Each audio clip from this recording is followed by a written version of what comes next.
Welcome to St. Augustine's Weeks in the Wilderness. This is week 3, April 3rd. On the first Sunday of Lent, March 1st, which was only a month ago, although it feels like a lifetime ago right now in the midst of this crisis, but on that first Sunday of Lent, I preached a sermon where I asked, "What do you treasure?" And I suggested that Lent was a great time for us to ask this question, to take stock and consider what matters most to us, both as individuals and as communities. Lent is a time to be honest with ourselves, to really see what our priorities are, and then to ask, are our priorities what we want them to be? Or to put it another way, do our priorities line up with God's priorities?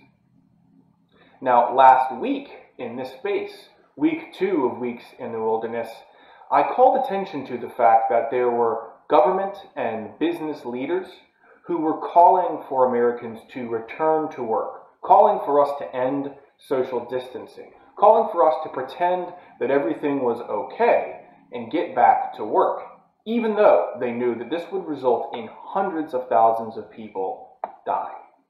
This call to value the economy over people showed the priorities of these specific leaders.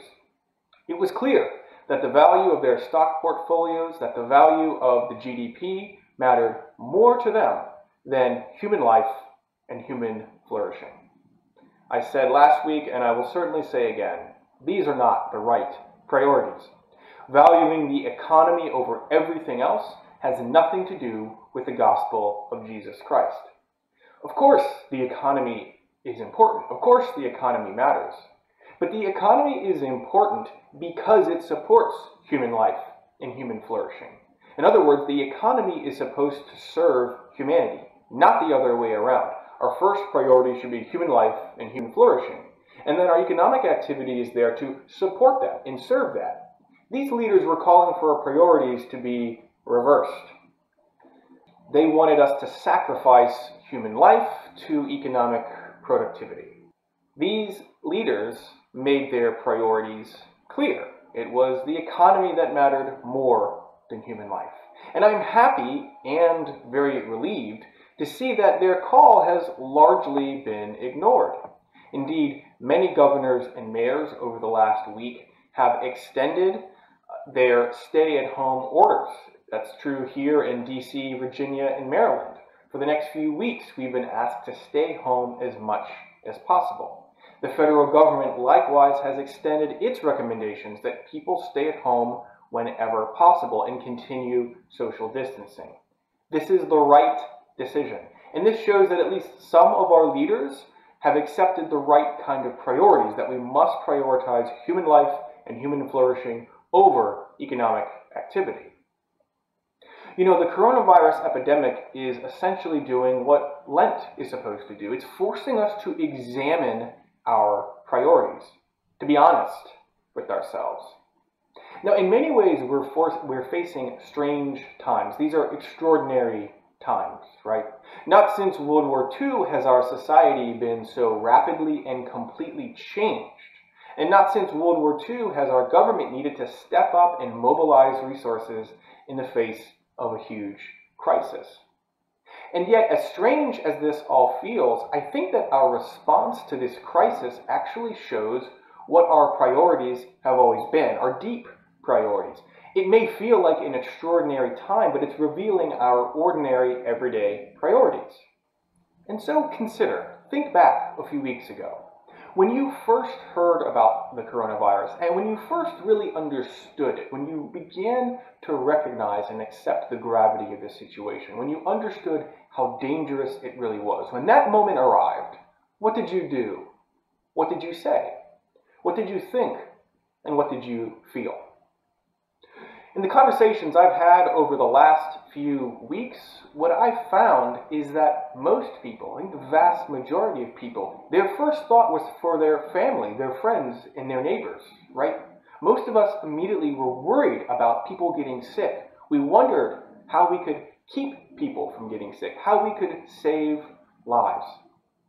I think this reveals that fundamentally, most of us not all of us, as we've seen from some of our leaders, but most of us really had the right kind of priorities deep within our hearts. Despite the superficiality of much of our media, and despite how money-focused much of our lives end up being most of the time, when push came to shove, it looks to me that most of us had the right kind of priorities. Most of us, our first thought was, how do we protect each other?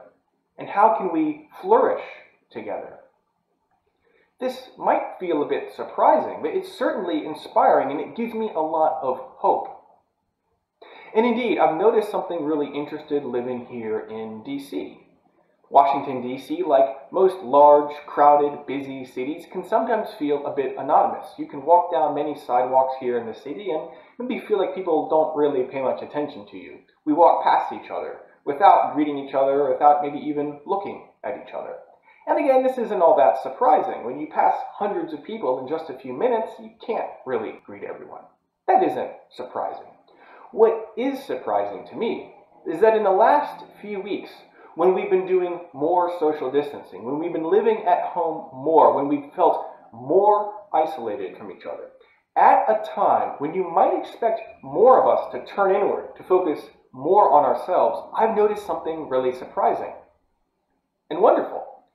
When I go out now and I see someone approaching me, I will say that I've noticed that we do a much better job now of keeping some distance. We try to maintain that 6 feet of distance from each other. But frequently, I also find people looking at me, maybe nodding to me, even greeting me, smiling at me. That's the interesting thing. In the midst of this crisis and this anxiety and this danger, at a time when we could become more selfish, more turned inward, I've actually noticed a lot of people, not everyone, but a lot of people, I think a majority of us, are becoming more generous.